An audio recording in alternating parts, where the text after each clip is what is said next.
So a lot of times we walk into a building, we see discoloration on the wall. People default to, oh, it must be mold.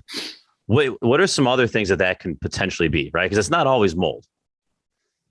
No, yeah, you're right. It's not always mold. I would say a couple things come to mind. The one that we deal with a lot, we get a lot of calls about this, is this stuff called efflorescence. It is these calcium deposits, mineral deposits. You'll see them on more on like brick walls or concrete foundation walls in basements. Like, you enter into a basement and you see this kind of like white looking chalky kind of material, and mold can be white as well. I mean, it's not always dark green or black, whatever. It can be white.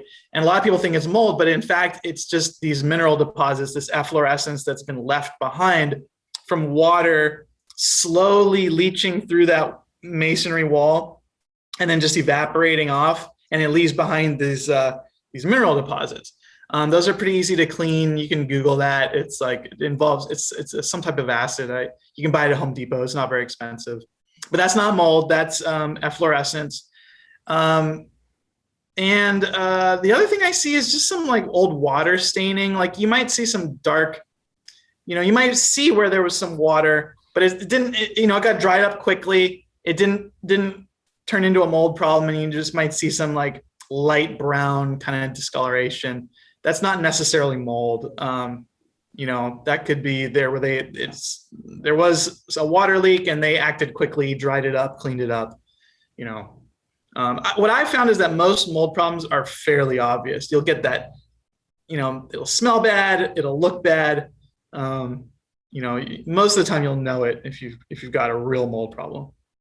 All right, I got a question. This came up the other day and I didn't know how to answer it. Like what's black mold, and how's that compared to like regular mold? Like what, either one or whoever wants to take that answer, like give us the 101 as far as if somebody just never knew what either, like just kind of break that down.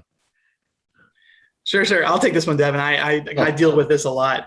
So it's kind of interesting. In our industry, in the mold industry, they teach us not to focus on black mold or any color of mold.